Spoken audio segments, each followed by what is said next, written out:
Welcome to this deep dive, crafted just for you, the learner. Today, we're turning inwards, exploring a language you already speak, but maybe don't fully tune into the language of your own body. Mm. It's this constant conversation, full of insights about how you're doing, how you fit into the world. It really is remarkable, isn't it? We Right. spend so much time learning about the outside world, complex tech, all that stuff. Right. But our awareness of our own, internal landscape, the very thing we experience sometimes it's surprisingly shallow. Yeah. It's like we've got this incredibly complex instrument inside us playing this whole symphony, but we're only catching like a few notes here and there, maybe the loud ones. That symphony idea really lands because you're right. We notice the big crash, don't we? Like a sharp pain or suddenly feeling wiped out. Exactly. The obvious stuff. But all those quieter melodies, the little shifts in, tension or energy that happen before the big crash, we often miss those. We do. It kind of reminds me of those fitness trackers everyone wears now. They give you data, steps, heart rate, The numbers. but they don't really tell you the story behind the numbers, do they? Like the subtle reasons why your heart rate spiked or whatever. Precisely. It's surface level. It Yeah. lacks that deeper understanding that comes from actually listening within. Imagine someone just deciding, okay, for 30 days, I'm going to consciously note down everything my body's doing, even the small stuff. Right, like Sarah's project. They can be incredibly revealing. Oh, totally. Yeah. You might suddenly connect the dots like, my jaw always clenches up when I'm on a difficult phone call. Yeah, or that tightness in your shoulders whenever a certain feeling comes up. Or even like realizing that nagging lower back thing seems to flare up when you're dealing with some old, unresolved, maybe emotional stuff. Exactly. It just shows how interconnected it all is, something we tend to gloss over. And the key thing is, these feelings, these sensations, they aren't just random noise, they're carrying information, right? They absolutely are. And in Gestalt terms, we often talk about figure and ground. Yeah. We naturally focus on what's prominent, the figure. The main thing. Yeah. And everything else, all that other sensory input, gets pushed into the ground, the background. Okay. And it actually takes conscious effort sometimes to shift focus and notice what's in that background. Think about like living in a busy city. You tune out the traffic. You have to. Yeah. Just to function. Or, working in an office with those fluorescent lights buzzing away. After a while, you don't even hear them. Right.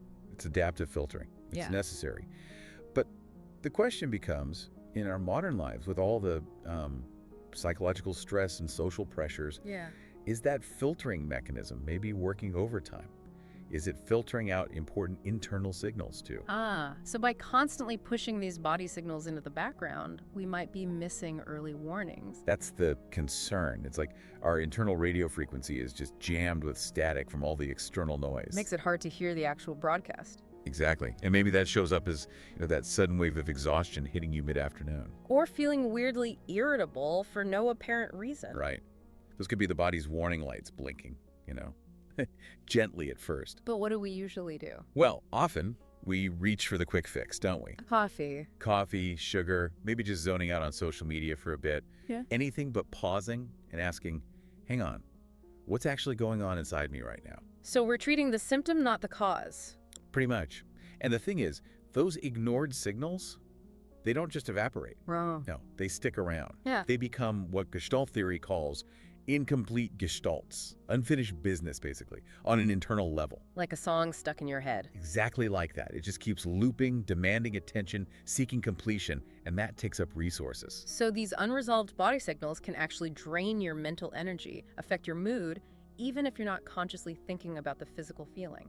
Absolutely. It creates this sort of background hum, this cognitive load, which, really pushes back against that old idea of the mind and body being totally separate things. Right, the Cartesian split. Yeah.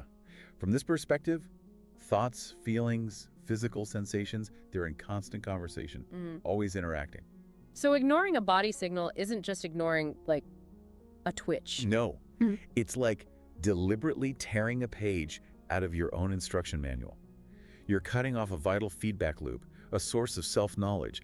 Think about just sitting at a desk for hours. Okay. That first little niggle of discomfort, if you just push through it, ignore it. Yeah. It doesn't just stay in your back or your neck. It can morph into feeling mentally foggy, less productive, maybe just grumpy. It's the whole system trying to find balance. Exactly. The whole organism is saying, hey, something needs to change here. Which leads to an interesting question. Is this ignoring just like a bad habit? Or is there something more to it? You mean, like, could it be a kind of self-protection? Potentially. I mean, think about navigating a dense forest. Right. You have to filter sensory input, right? You can't pay attention to every single leaf, every twig snapping. You'd be overwhelmed. Totally. So that filtering protects us from external overload. But what if? What if that same mechanism gets turned inward? So instead of filtering external threats, we start filtering internal truths that feel uncomfortable or confusing. It's a powerful thought, isn't it? That our own defenses could be turned inward, leading to this kind of, well, self-alienation, you could almost call it. Wow. And you see that in small ways. All the time. The tiny ways we adjust ourselves, shifting slightly to fit an awful chair instead of just getting up. Or overriding hunger because you're busy. Yes. Or swallowing back tears because it doesn't feel appropriate. Each one seems minor, right? Little rupture in awareness. But they add up. They add up. Yeah. Collectively, they can build this pattern, this gap between us and our actual authentic experience. And like we said, those ignored bits, they don't just vanish. They persist. They persist. Mm. Like echoes in a canyon, maybe. They just keep bouncing around until they're finally acknowledged. So that headache you keep ignoring might become chronic tension. Could do. Yeah. Or that little flutter of anxiety you push down might eventually spread into a more general sense of unease. It's seeking completion, seeking to be heard. Okay, so this really invites a pretty big shift in perspective, doesn't it? It does.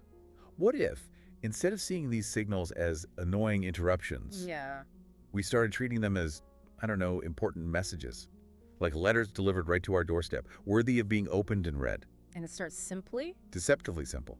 Just pausing, just for a moment even, and noticing, what is happening in my body right now? That tightness in the chest when work gets stressful. Or that little flutter in your stomach before you make a big decision. Even just noticing your breath. Is it shallow, deep? Because the key insight is we don't experience the world directly. Is that right? Well, we experience our experience of the world. Hmm. And the body is the primary translator, the interface. Ah. It takes all that raw sensory data and turns it into our felt reality. So if we ignore that interface. We're missing huge chunks of information about how we're actually relating to reality. Exactly. It's like being a tourist with a fancy guidebook but refusing to actually look around or talk to the locals. You're missing the real experience. So this isn't just about, like, naming aches and pains. No, it goes much deeper. Yeah. It's about cultivating a fundamentally different relationship with our physicality, transforming our whole approach to what we might call embodied awareness. Seeing the body not just as, I don't know, a taxi for the brain. Right.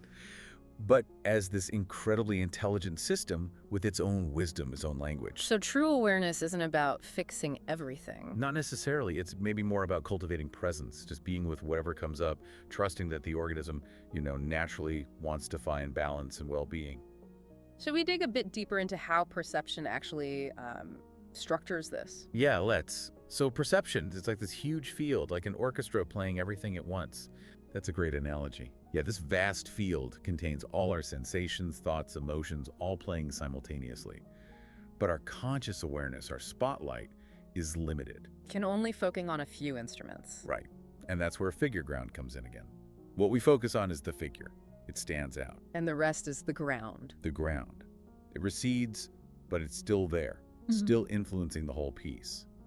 Think about being in a meeting and your stomach starts rumbling. Yeah, embarrassing. You consciously try to push that sensation into the background, right? Make the conversation the figure. Definitely. But that rumbling doesn't stop existing. It's still part of the ground, still subtly influencing things. And this has huge implications for chronic stuff, like those tension headaches we mentioned. Okay, how so? Well, it's useful to think that maybe those headaches aren't just random events. Maybe they're the figure that finally emerges after lots of smaller signals. Like neck tension, jaw clenching. Exactly. Stuff that's been repeatedly pushed into the ground. Over time, they can bundle together, build pressure, until they coalesce into this bigger pattern, the headache that screams for attention. So the chronic issue is like the result of all that accumulated, ignored stuff. It can be. It's like that unfinished business idea, but playing out physically. These incomplete bodily experiences create a backlog demanding resolution. Even feeling inexplicably tired could be part of that. It could. Maybe it's the body trying desperately to complete a really basic need like rest or even movement that we've just been overriding for ages. Wow. And then there's this idea of isomorphism. Sounds complex. It just suggests the kind of structural similarity, a correspondence between what's happening in our minds and what's happening in our bodies. So the patterns match up. Often, yeah. Yeah. The patterns in our physical sensations can mirror patterns in our thoughts and feelings. That little twinge you keep getting in your shoulder. Yeah. Maybe it's not just a random twinge. Maybe it's connected to your overall posture, how you move, even an underlying emotional pattern you hold. So physical aches can mirror deeper emotional or mental patterns? It's a key insight, yes. Yeah. And ignoring that first little twinge, it can create ripples, Yeah. gradually distorting the bigger picture, throwing the whole system slightly off kilter. Like one part being out of alignment affects everything else. Precisely. And other perceptual lies apply too, like proximity. How does that work with body signals? Well, sensations that happen close together, either in time or physically close, tend to get grouped by our brain into a meaningful cluster. Think about anxiety. Okay. The fast breathing, the racing heart, the muscle tension, they happen together, right? Yeah. Our perception bundles them. This cluster means anxiety. Now, if you try to suppress just one part of that, say, control your breathing, but ignore the tension. It feels weird, dissonant. Exactly. It disrupts that natural organization. Yeah. Or think about the principle of closure, our drive to complete patterns. Okay. If you keep ignoring, say, a little ache in your knee, your body might try to close that incomplete pattern by changing how you walk, shifting your weight without you even realizing it. To compensate. Yes. Yeah. Trying to maintain balance, trying to find wholeness, even when you're consciously ignoring a piece of the puzzle. But that compensation can cause problems elsewhere down the line.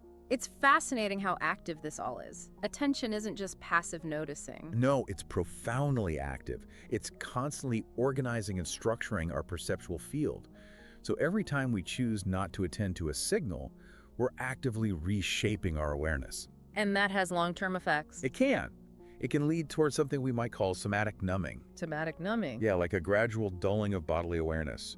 Often happens with chronic stress or maybe past trauma. It's like the perceptual field gets polarized. How do you mean? Well, the uncomfortable stuff gets pushed further and further into this vague, inaccessible ground. And our conscious awareness, the figure, shrinks to only include what feels safe or manageable. And that creates a feedback loop. A vicious one sometimes. The less aware you are, the more distorted your experience becomes, which makes it even harder to tune back in. And then there's the time dimension. Right, perception isn't just in the now. Exactly. Our perceptual field flows through time. Ignoring something now can create, like, perceptual debt. It shapes future experience. How? Give me an example. Okay, maybe that simple hunger pang you ignore now gets tangled up later with old memories of dieting or anxieties about weight gain. You can't just feel hungry anymore. It's loaded. It can become loaded, yeah.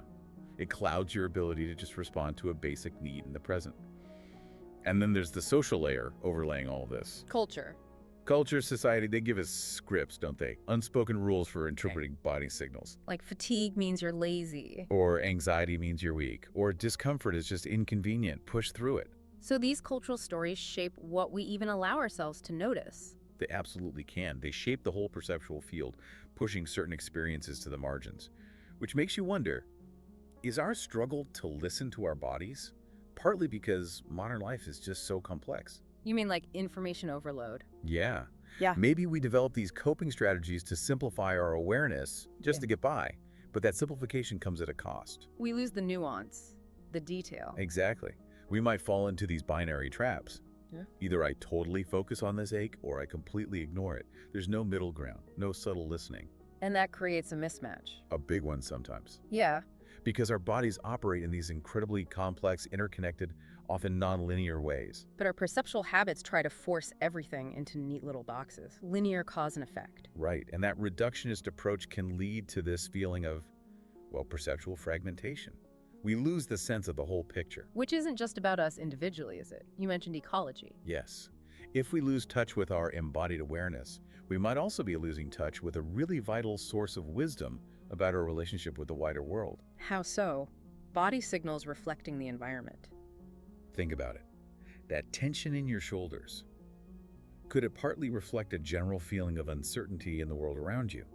That knot in your stomach? Maybe it's resonating with social instability. Even feeling tired could connect to a bigger sense of, like, planetary exhaustion. It's possible to see it that way. So attending to our own signals isn't just navel-gazing. It can be a form of ecological awareness, And ignoring them, that's also an active process, managing our perceptual boundaries. drawing lines between me and my experience. Exactly. And those boundaries, they need to be flexible. Sometimes they protect us, sure, but sometimes they become prisons, limiting our understanding. So the real challenge is finding that flexibility. I think so.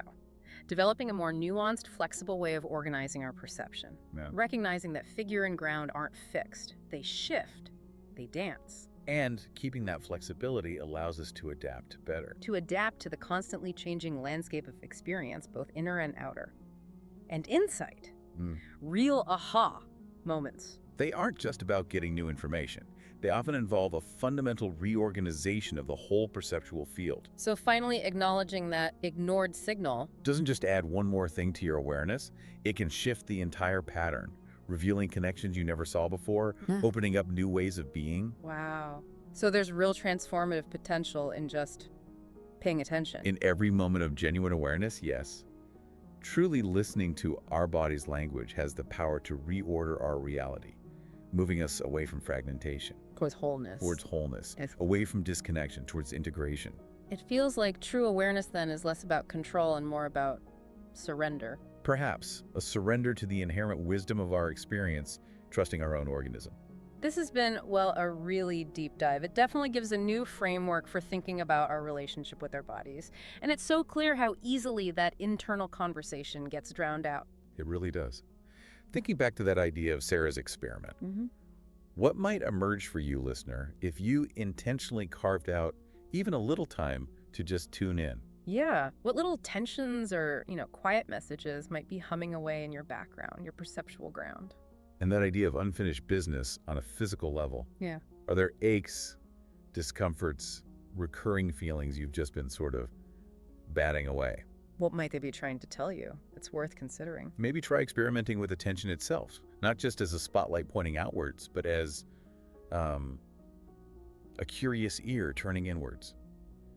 Can you meet those sensations with openness? See them as clues. Not just interruptions. Not just interruptions. Yeah. Pathways to understanding. And it's a journey, right? Not a destination. They're Just not- noticing maybe the small shifts in your body as you go about your day. What pops into awareness when you make space for it? Well, thank you for joining us on this exploration. We really hope it sparked maybe a new way of listening to yourself. What stands out most to you from all this? It really is just the start, isn't it? The beginning of potentially a much richer conversation with your own body.